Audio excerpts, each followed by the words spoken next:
प्रिय विद्यार्थियों, आज हम हरिवंश राय बच्चन द्वारा रचित दूसरी कविता जिसका शीर्षक है एक गीत, उसकी सरलार्थ समझते हैं।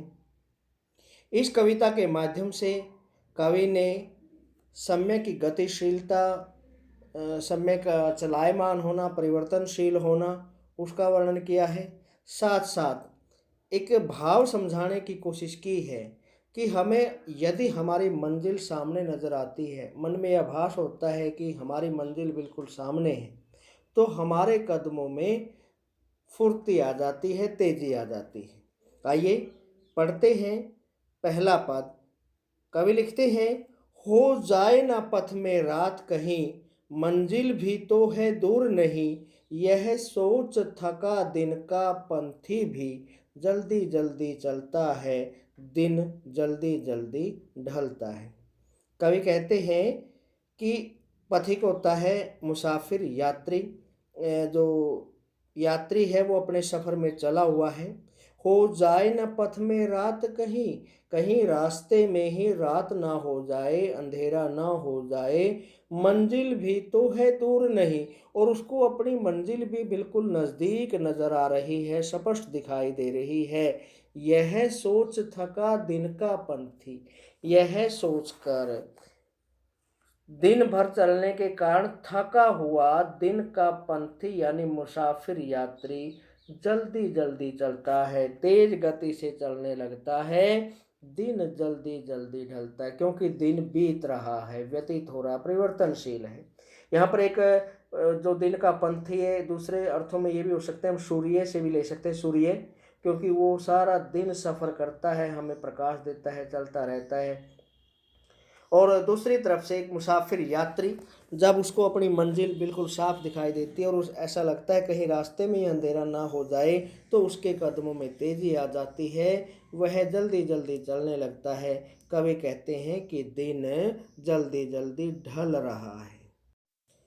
आगे कवि कहते हैं, बच्चे प्रत्याशा में होंगे, नीड़ों से झांक रहे होंगे, यह ध्यान परों में चिड़ियों के, भरता कितनी चंचलता है, दिन जल्दी जल्दी ढलता है। एक उदाहरण के द्वारा कवि समझाते हैं कि चिड़िया जो अपने बच्चों के लिए दाना लेने के लिए बाहर गई हुई है, लेकिन उसके मन में ख्याल आता है कि बच्चे उसकी आने की उम्मीद कर रहे होंगे, आशा में होंगे, और उसको उसकी राह देखते देखते देखते हुए वो अपने घोंसलों से, नीड का मतलब घोंसला, घोंसलों से झांक रहे होंगे।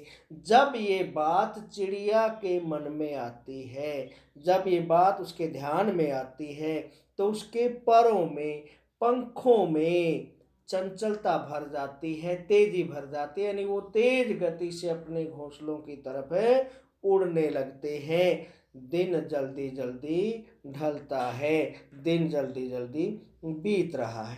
अर्थात जब चिड़िया के मन में आता है कि बच्चे घोंसलों में उसकी प्रतीक्षा कर रहे हैं, जब हमारे मन में ऐसा आता है कि कोई है घर पर हमारा इंतजार करने वाला, हमारी राह देखने वाला, तो हमारे कदमों में स्वतः ही तेजी आ जाती है। मुझसे मिलने को कौन विकल, मैं हूँ किसके हित चंचल, यह प्रश्न शिथिल करता पद को, भरता उर्मे विवलता है, दिन जल्दी जल्दी ढलता है। कवि कहता है दुखी होते हुए कि मुझसे मिलने को कौन व्याकुल है, मुझसे मिलने को कौन विकल, अर्थात कोई भी ऐसा नहीं है जो मुझसे मिलने को व्याकुल हो, जो मेरा इंतजार कर रहा हो। मैं हूँ किसके हित चंचल, मैं किसके लिए चंचल बनूं, किसके लिए अपने कदमों में तेजी लाऊं, किसके लिए तीव्र गति से घर की तरफ जाऊं। यह प्रश्न शिथिल करता पद को, जब ये प्रश्न मेरे दिमाग में आता है कि घर पर कौन है जो मेरा इंतजार कर रहा है, अर्थात कोई नहीं है, ये प्रश्न मन में आते ही मेरे पद कमजोर पड़ जाते हैं, पैर धीमे पड़ जाते हैं, मेरी गति धीमी पड़ जाती है, भरता उर में विवलता है, और मेरे हृदय के अंदर व्याकुलता भर जाती है, बेचैनी भर जाती है। दिन जल्दी जल्दी ढलता है, दिन जल्दी जल्दी व्यतीत हो रहा है, बीत रहा है।